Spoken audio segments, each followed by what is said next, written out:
La corona, el refrendo, la desinformación. Buenas tardes y bienvenidos a La Corona al Rojo Vivo.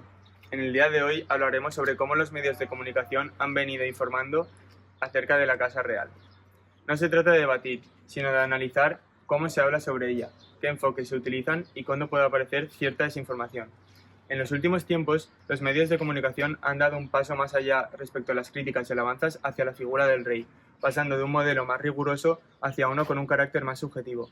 Por ello, hoy, nuestros colaboradores expondrán los enfoques que podemos encontrar en la actualidad. Buenas tardes, en el día de hoy nos acompañan Pablo Ferreres, Guillem Gil, José Hernández y Alex Costa. En primer lugar, vamos a hablar del enfoque de los medios tradicionales a la izquierda del panorama nacional. Guillem, ¿podrías exponernos cómo suelen tratar estos medios el tema de la Casa Real? Bien, en primer lugar, cabe destacar que hay una diferenciación dentro del espectro de la izquierda acerca de cómo tratar a la monarquía. Por un lado, tenemos medios, digamos, más tradicionales, incluso, como por ejemplo El País, ¿no?, gran medio de referencia, pues que abogan por una defensa de la monarquía como elemento de la estabilidad institucional y, digamos, como pieza fundamental en el ejercicio de la separación de poderes. Por ejemplo, el año pasado, en la apertura del año judicial, hubo mucha polémica sobre la presencia del rey como un fiscal general imputado, pero este periódico, El País, lo defendió como precisamente eso, un garante de la normalidad institucional, su presencia, ¿no? Y en cambio tenemos otra izquierda más radical o más ideológica, como por ejemplo el Diario Público, pues que continuamente hace una reflexión sobre si realmente existe la necesidad de mantener a una institución que consideran no democrática, y pues eso incide mucho en los elevados costes que esta supone para todos los españoles. Por lo tanto, podríamos decir que el centro del enfoque no es tanto el rey, si cumple unas funciones constitucionales, sino la institución es suficientemente democrática, ¿no? Exacto. No se niega necesariamente que la Constitución le atribuya funciones, ¿vale? Pero se cuestiona si esa regulación debería, pues, reformarse, ¿no? Llevamos muchos años, bueno, nunca hemos tenido una reforma de la Constitución significativa. Y pues eso, pues también se critica que ciertos medios hayan protegido excesivamente la figura de la monarquía durante pues todas estas décadas de mandato constitucional. Bien, José, vamos con tu enfoque. ¿Cómo tratan la Casa Real los medios tradicionales de derecha? Bien, en primer lugar, gracias por la invitación, Guille. Es interesante que hagas esta cuestión precisamente porque, en contraposición con lo que comentaba previamente Guillem, los medios tradicionales o la prensa escrita de derechas que podemos encontrar hoy en día tratan a la unidad como una institución que representa precisamente la continuidad, la unidad del Estado y la estabilidad política. No obstante, esto no sería una alabanza en sí mismo, ya que precisamente estos adjetivos son los que describen a la monarquía en la Constitución española de 1978. Estos medios también se dedican a destacar la labor del rey de mediador político y a garantizar que no se trata de un político más, sino que forma parte del marco institucional que entre todos nos dimos en 1978. Por ello, podríamos decir que no existe una alabanza como tal por parte de los medios conservadores de la prensa escrita a día de hoy. No obstante, sí que es verdad que podemos encontrar ciertas noticias en las cuales se destaca más o se hace más hincapié en el perfil del rey o en ciertas características más subjetivas de su persona, pero en general podemos encontrar una crítica positiva contenida.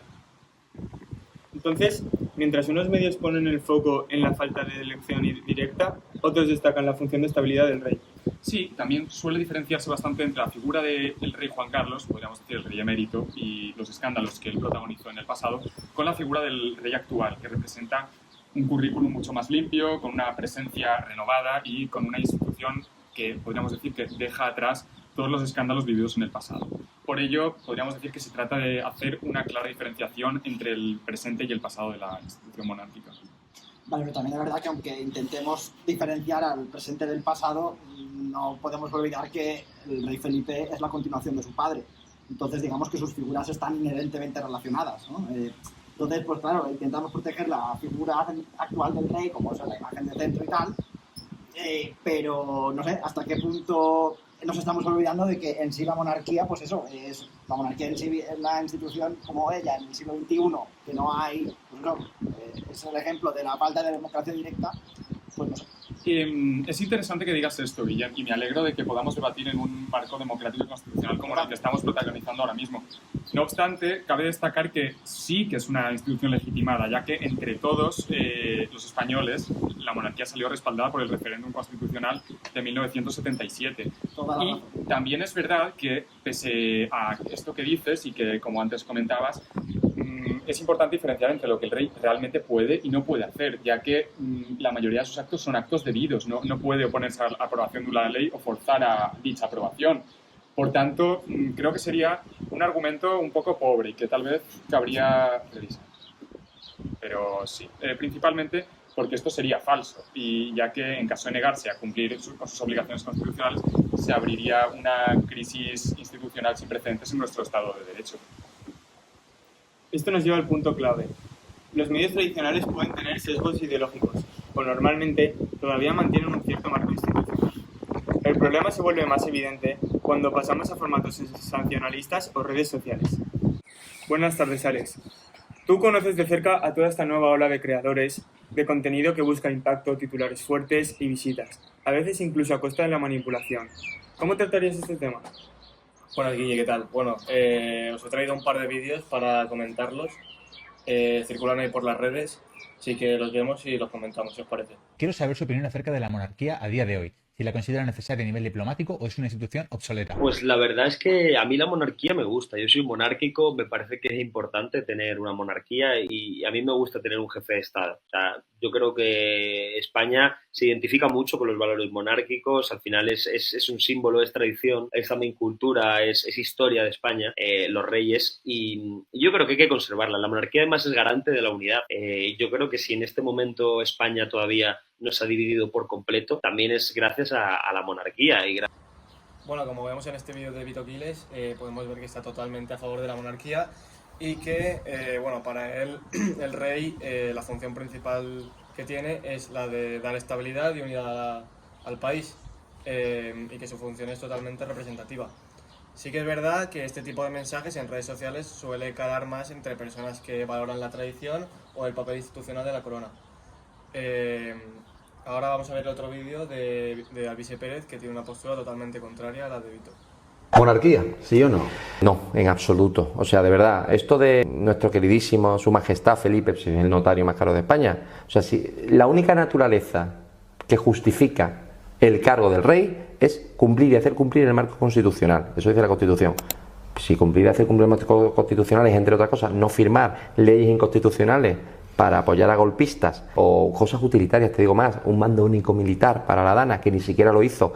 Bueno, como veis en este segundo vídeo, Alvise Pérez está totalmente en contra de la monarquía, también totalmente en contra de lo que dice Vito Quiles. Para él, bueno, también lo dice en tono humorístico, podríamos decir que dice que el rey es el notario más caro de España. Precisamente en la línea de lo que decía Alvise Pérez sobre el notario más caro de España, podríamos decir que personalmente creo que aquí está la fuerza de estos mensajes y de estos populismos que podemos encontrar a día de hoy, ya que la gente prefiere un mensaje directo, impactante, aunque esté manipulado y sesgado, pero que sea directo, como este que acabamos de ver ahora, que en una explicación constitucional y racional de unos 3 minutos. ¿Qué opinas, Alex? Exacto, sí, tal cual, la verdad que sí. También podemos ver, bueno, cómo aparece un concepto bastante conocido, como es el refrendo. Aquí el rey se dice que pues no tiene tanto poder porque simplemente firma acciones que necesitan ser refrendadas por el gobierno y que pues hace una función simplemente representativa que para pues, personas como precisamente Alvise Pérez no sirven de mucho. Sí, bueno, respecto a lo que ha comentado José, ese justo es el problema del sensacionalismo. Convierte una cuestión constitucional compleja en una sospecha fácil de compartir. Finalmente, pasamos a hablar con Pablo Ferreres, que nos va a hablar sobre el debate en X y en otras redes sociales sobre la monarquía. Pablo, ¿qué tipo de comentarios aparecen en redes sobre la Casa Real? En X el debate va mucho más rápido y con muchos menos matices que en los medios tradicionales. Allí no cabe una explicación larga sobre el papel constitucional del rey, sino frases mucho más breves, contundentes y cargadas emocionalmente. Por ejemplo, vemos mensajes como el rey manda más que el gobierno, pero no lo quieren decir. O otros mensajes como el rey es el único que representa la continuidad y estabilidad del Estado.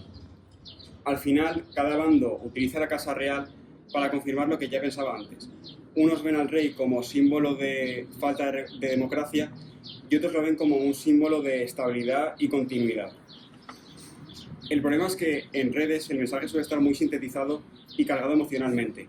No se busca tanto explicar, sino posicionarse. Y eso refleja bastante bien la división social respecto a la política hoy en día. ¿Podríamos decir entonces que en redes sociales no solo hay desinformación contra la Casa Real, sino que también puede haber exageraciones a favor de la monarquía? Claro, la desinformación o la simplificación puede aparecer en los dos sentidos. En X nadie quiere una explicación larga y compleja. Quieren una frase que confirme lo que ya pensaban.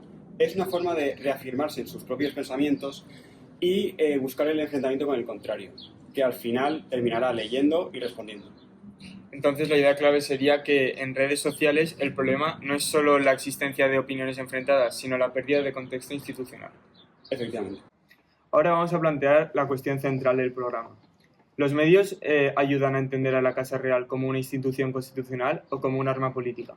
A ver, pues depende del medio, ¿no? Pues por ejemplo desde la izquierda, pues eso, se puede hacer una crítica legítima a la monarquía, sobre todo por aspectos como la falta de elección directa o la necesidad de una mayor transparencia, y eso a pesar de que la transparencia ha mejorado en los últimos años.